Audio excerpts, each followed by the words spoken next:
नाज़रीन आदाब, कर्नाटक महाराष्ट्र न्यूज में आपका खैर मकदम है। सबसे पहले नजर सुर्खियों पर।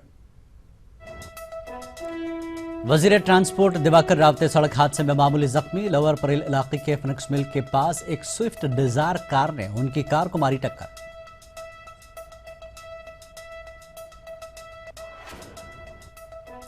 मुंबई में आज से नए ट्रैफिक रूल्स नाफिज। रूल्स तोड़ने पर फौरी तौर पर 3 महीने के लिए होगा लाइसेंस रद्द और पुलिस स्टेशन में 2 घंटे की जाएगी काउंसलिंग।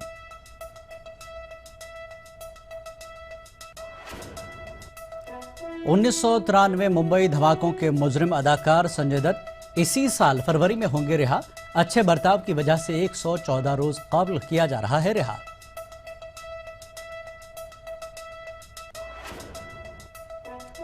आईएसआईएस के खिलाफ मुंबई के मुस्लिम समाज ने कमर कसी।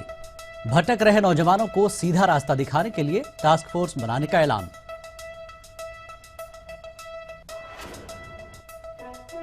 प्रणव धनावड़े की धुआंधार पारी के लिए एमसीए ने एजाज से नवाजा। एमसीए ने माहाना 10,000 स्कॉलरशिप और तमाम सहूलियात मुहैया कराने का किया ऐलान।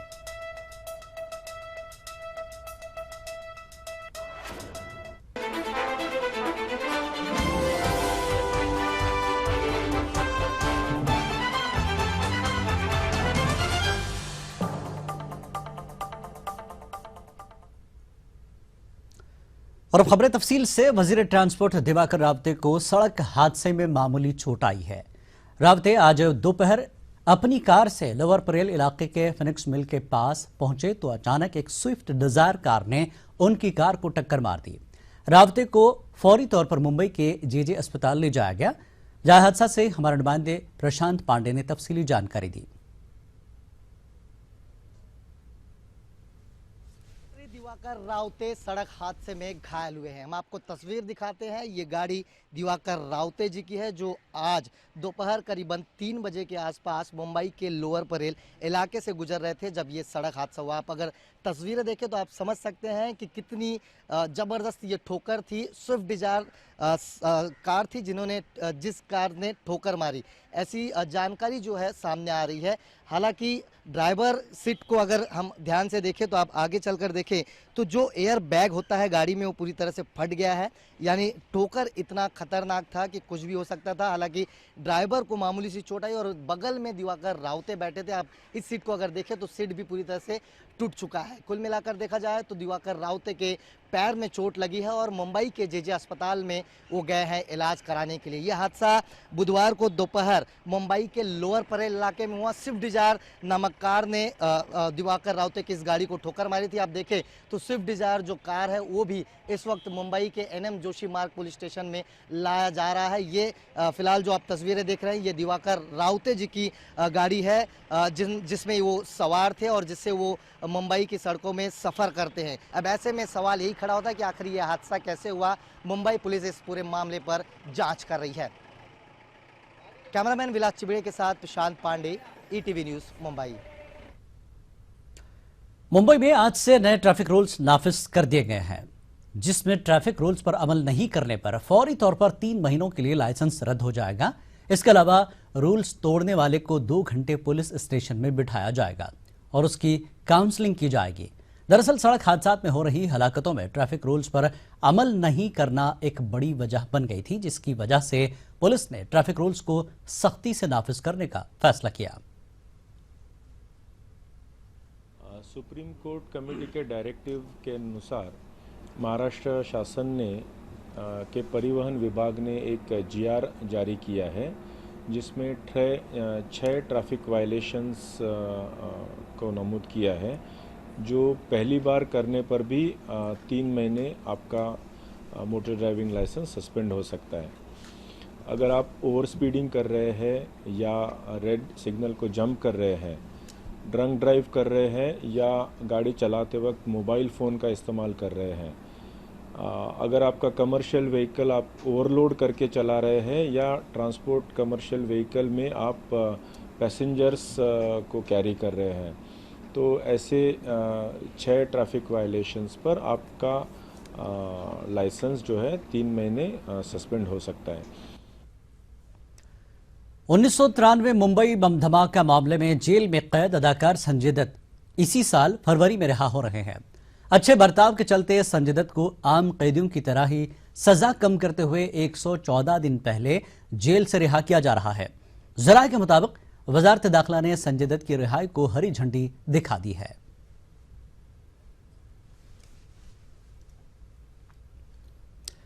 दहशतगर्द तंजीम ISIS के खिलाफ मुंबई के मुसलमानों ने ऐलान जंग कर दिया है।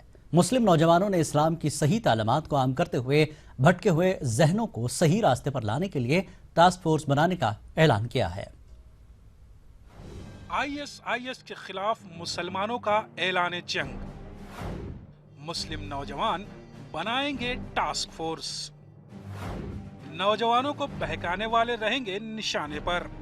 जी हां, दहशतगर्द तंजीम ISIS के खिलाफ अब मुंबई के मुसलमानों ने ऐलान जंग कर दिया है। इस खतरनाक दहशतगर्द तंजीम से निपटने के लिए अब उसी के लहजे में जवाब दिया जाएगा। मुस्लिम नौजवान दहशतगर्द तंजीम ISIS के बहकावे में ना आए, इसलिए मुस्लिम टास्क फोर्स का क़याम अमल में लाया जाएगा और इस टास्क फोर्स के रडार पर रहेंगे वो लोग जो नौजवानों को रेडिकलाइज कर भटका रहे हैं। ये टास्क फोर्स मकामी सतह पर कायम किए जाएंगे। इस्लाम का फेस नहीं है, वो मुसलमानों का फेस नहीं है, वो किसी और आतंकवाद का कोई मजहब नहीं होता। जो आतंकवादी है उसका कोई मजहब नहीं होता। ऐसे लोगों को अगर हमारे साथ कनेक्ट करने की कोशिश की जा रही है तो हमको उसको उस फेस को धुलना पड़ेगा। उस आईने पे जो धुंध जमी हुई है उस धुंध को साफ करने का काम करना पड़ेगा। उसी को सोचते हुए हम लोगों ने बात की थी जैसे कि हम कैंपेनिंग करेंगे, तो हमने उस कैंपेनिंग का नाम रखा है एन आई ओपनर कैंपेन। इस टास्क फोर्स में इलाके के दानिश्वर, कॉलेज स्कूल की सरपरस्तों की तंजीमें, डॉक्टर वगैरह शामिल होंगे। ये टास्क फोर्स मुस्लिम इलाकों में घूमकर उन लोगों का पता लगाएगी जो दहशतगर्द तंजीम ISIS और उसके ख्यालात की तशहीर करते हैं। किसी मासूम आदमी को छुरी लेके उनकी गर्दन सबके सामने काट के अलग करके वीडियो बताए करेंगे तो ये इस्लाम कैसे हो सकता है? ये तो इस्लाम नहीं है। इस्लाम तो नहीं है, बाकी और कुछ भी हो सकता है। ये तो सवाल ही पैदा नहीं होता। मतलब इस्लाम का जिसका मतलब ही है कि सलामती, अमन। इस टास्क फोर्स की खास बात यह भी है कि इसमें खवातीन भी शामिल होंगी जो शायरी के जरिए भटके हुए नौजवानों को असलियत से रूबरू कराएंगी। वक्त की बात करें, हालात को आम करें, कुछ तो करें, यूं वक्त ना बर्बाद करें। खबरें पढ़ें, उर्दू से मुलाकात करें, बदतमीजी भूल जाएं, उर्दू में जो बात करें। दिल की बातें करें, दिल लगी की शुरुआत करें, खून खराबा नहीं, इंसानियत की बात करें। ETV news, Mumbai.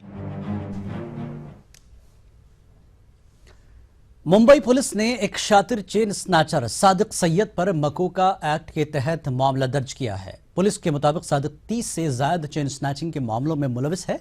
इससे कबल भी इसे गिरफ्तार किया गया था, लेकिन वो किसी तरह कानून के शिकंजे से बच निकला था।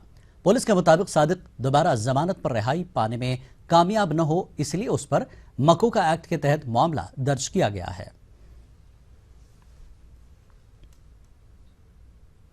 मुहिब उर्दू डॉक्टर शेख अब्दुल्ला अंजुमन इस्लाम के नायब सदर मुंतखब हुए हैं। वाज़ेह है कि अंजुमन इस्लाम के सीनियर नायब सदर अब्बास हटावकर के इंतकाल के बाद अंजुमन के अरकान ने डॉक्टर शेख अब्दुल्ला का इंतखाब किया है। अंजुमन इस्लाम मुंबई और मज़ाफ़ात में 90 से ज़्यादा तालीमी इदारे चलाता है। मैं कोशिश करूँगा कि अपने साथियों के एतमाद को हासिल करके इनके साथ शाना बशाना हमारे अपने मुस्तकबिल के जो अज़ाइम हैं, हमारे अपने बच्चों के लिए मुस्तकबिल में हमने जो मनसूबाबंदी की है उस पर ज़्यादा से ज़्यादा अमल पैरा होकर उनकी मुस्तकबिल साजी की पूरी कोशिश करेंगे। और डॉक्टर शेख अब्दुल्ला एक उर्दू के फ़रोग़ के लिए जो उनका काम है वो तारीफ़ काबिल है। वो PhD है उर्दू में और एजुकेशन में खुद एक स्कूल भी चलाते हैं। 1009 रन बनाने वाले 15 साला क्रिकेटर प्रणव धनावड़े को आज मुंबई के माटुंगा मैदान में मुंबई क्रिकेट एसोसिएशन की जानिब से एजाज़ दिया गया। MCA ने प्रणव को क्रिकेट किट इनाम में दिया। इस मौके पर टीम इंडिया के साबिक़ कप्तान दिलीप वेंगसरकर ने प्रणव को आगे भी तमाम सहूलियात फराहम कराने की यकीन दहानी कराई। वहीं एमसीए के सदर शरद पवार ने प्रणव के लिए एसोसिएशन की जानिब से माहाना 10,000 रुपए स्कॉलरशिप का ऐलान किया है। प्रणव धनावड़े से तफसीली बातचीत की हमारे नुमाइंदे हितेन ने। एमसी की तरफ से प्रणव धनावड़े का सम्मान किया गया है। हम सीधे प्रणव से ही बात करते हैं। प्रणव, जिस तरह से बड़े बड़े क्रिकेटर आपका सम्मान कर रहे हैं मुंबई में, आज आपका सम्मान हुआ है, क्या कहेंगे सबसे पहले? सबसे पहले तो बहुत अच्छे लग रहे, इतने बड़े बड़े क्रिकेटर्स मतलब मेरे को कॉन्ग्रेचुलेट करते हैं। सचिन सर, दिलीप सर हुए, अजीत सर, सचिन सर ने ट्विटर से मेरे को कॉन्ग्रेचुलेट किया तो बहुत अच्छा लगता है। और दिलीप सर ने अभी बैट दी, दिलीप सर और अजीत सर ने, उनका ऑटोग्राफ है बैट पे, बहुत अच्छा लगता है।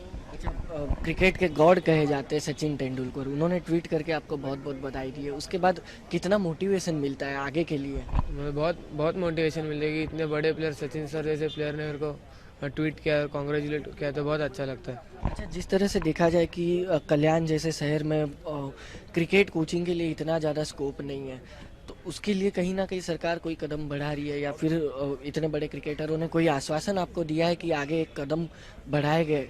जैसे हमारे सर मोबिन सर, उन्होंने भी दिलीप सर से कहा था कि हमारे इधर एक एकेडमी हो जाए, क्योंकि हमारे इधर बच्चों के लिए कुछ फैसिलिटीज़ नहीं। हमारे इधर से प्लेयर्स लोग बॉम्बे आते हैं खेलने को। वक्त है एक ब्रेक का। ब्रेक के बाद फिर हाजिर होंगे।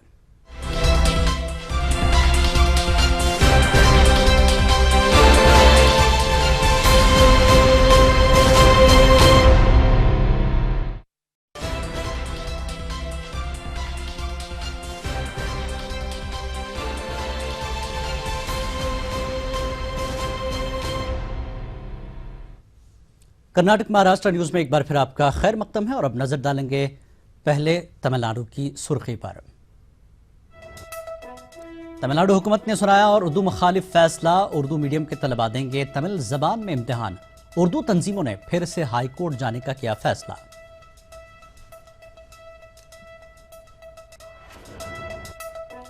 और कर्नाटक में हाल ही में मुंतखब कानून साज काउंसिल की 25 अरकान को दिलाया गया हलफ। तकरीब में वज़ीर आला सिद्धरमैया के अलावा कई अरकान रहे मौजूद।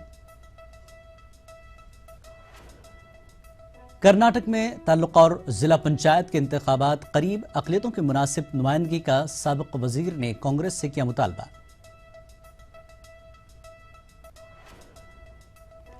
तालीम का मकसद सिर्फ डिग्रियां हासिल करना नहीं, तालीम के जरिए मुआशरे की तश्कील हो। बेंगलुरु में जामिया उल उलूम पीयू कॉलेज के सालाना जलसे में मुकर्रिरीन का इजहार ख्याल।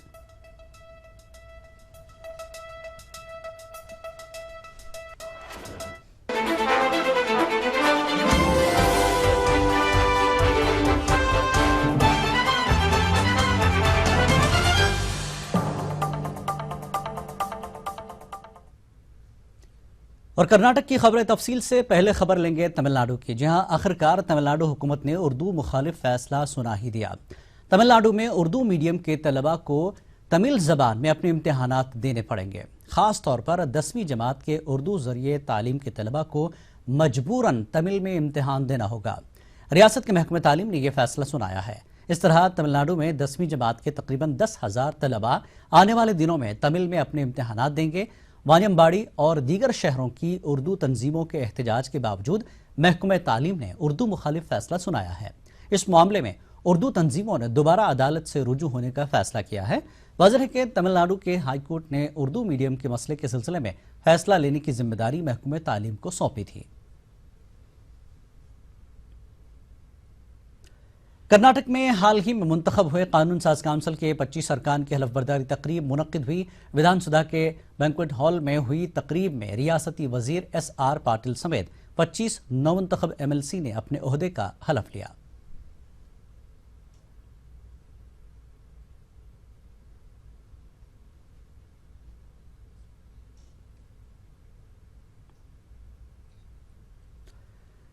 बीजेपी लीडर और साबिक वज़ीर आला BS येडियुरप्पा ने कर्नाटक हाईकोर्ट के फैसले पर खुशी का इजहार किया है। शिमोगा में मीडिया से बात करते हुए येडियुरप्पा ने कहा कि किसानों के फायदे के लिए इन्होंने जमीनों का डीनोटिफिकेशन किया था।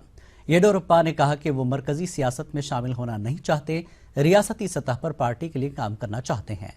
वाज़ेह है कि कर्नाटक हाईकोर्ट ने अराजी डीनोटिफिकेशन के मामले में येडियुरप्पा के खिलाफ दायर 15 मुकदमात को मनसूख कर दिया है।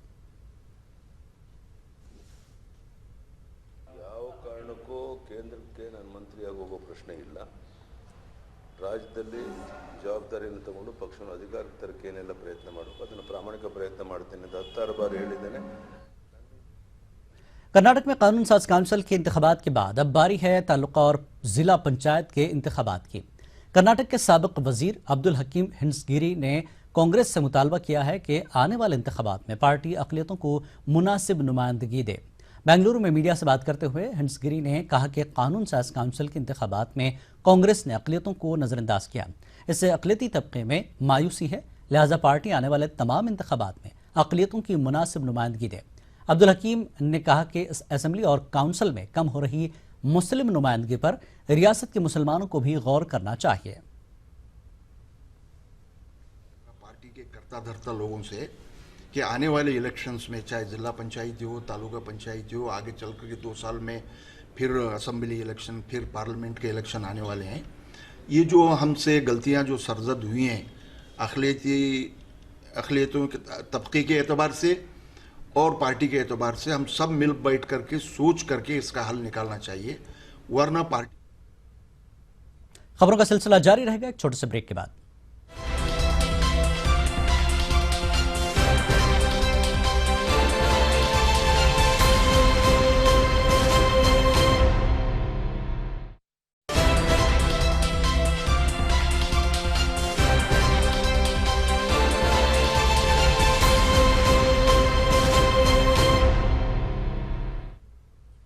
कर्नाटक महाराष्ट्र न्यूज में एक बार फिर आपका खैर मकदम है। कर्नाटक प्रदेश कांग्रेस कमेटी के अक़लियती शोबे के नए ओहदेदारों की नामजदगियां अमल में आई हैं।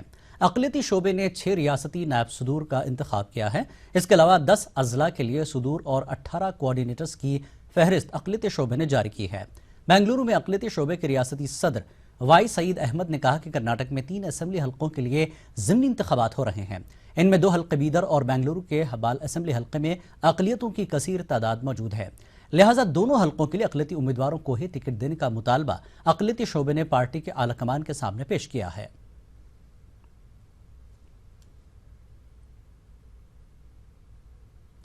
कर्नाटक के नायब वज़ीर आला और वज़ीर दाखिला जी परमेश्वर ने आज रायचूर जिले का दौरा किया। इन्होंने जिले के सिंधनूर टाउन में ट्रैफिक पुलिस स्टेशन की नई इमारत और पुलिस क्वार्टर्स की नई इमारत का इफ्तिताह किया।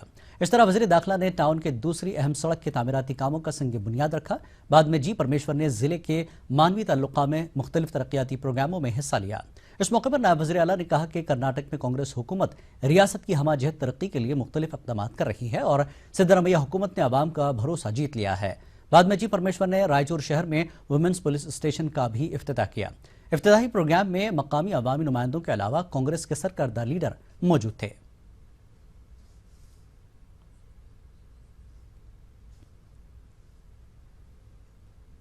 कर्नाटक के कोऑपरेटिव वजीर एचएस महादेव प्रसाद ने कहा कि सिद्धरामैया हुकूमत कोऑपरेटिव शोबे को खुसूसी तरजीह दे रही है। महादेव प्रसाद ने आज Raichur district central cooperative bank limited की इमारत का संग बुनियाद रखा। बाद में इन्होंने एक जलसे आम से खिताब करते हुए कहा कि आरडीसीसी बैंक किसानों और गरीब तबके की फलाह बहबूद के लिए खुसूसी इक़दाम कर रहा है। इन्होंने कहा कि बैंक की जानिब से अब तक जिले में खुदकुशी करने वाले 36 किसानों के अफराद को बैंक की जानिब से फीकस 10,000 रुपए की मदद की गई। महादेव प्रसाद ने इस मौके पर सेल्फ हेल्प ग्रुप्स में खवातीन में कर्ज के चेक तकसीम किए। जलसेआम में रुकन पार्लियामेंट बीवी नायक, रायचूर के रुकन असम्बली डॉक्टर शिवराज पाटिल के अलावा दीगर सरकर्दा लीडर मौजूद थे।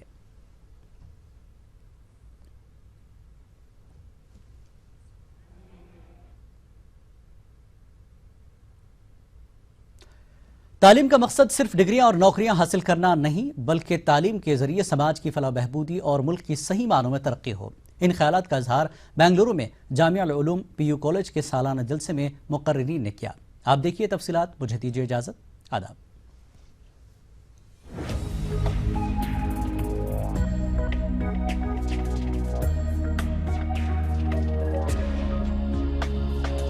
बेंगलुरु की सिटी जामा मस्जिद के तहत चलने वाले जामिया उलूम पीयू कॉलेज का सालाना जलसा मुनक्किद हुआ। जलसे से खिताब करते हुए डॉक्टर सईदा फातिमा ने कहा कि तालीम का बुनियादी मकसद किरदार को संवारना और समाज की बेहतरी है, लेकिन मौजूदा दौर में तालीम को सिर्फ डिग्रियों तक महदूद कर दिया गया है। Education is not just about getting a degree or becoming a doctor or becoming a teacher. It's about bringing in changes in your personality so that you're of help to the whole of the society. हमारी बच्चियाँ बाहर जाती हैं professional colleges में, उनके लिए जो है फीस और उसके लिए इंतज़ाम हमारी तरफ से होता है।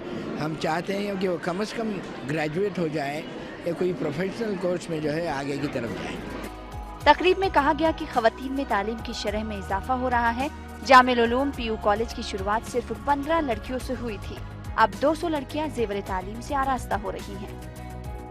Cultural as well as academic activities CET coaching का सेंटर भी दिया गया है, जो बहुत ही अहम है और स्टूडेंट्स के लिए बहुत ज़रूरी है। तकरीब में मुकर्रीन ने तलबा से अपील की कि सालाना इम्तहानात करीब आ रहे हैं, लिहाजा तलबा अपनी पूरी तवज्जो तालीम की जानिब मरकूज करें। ETV news Bengaluru.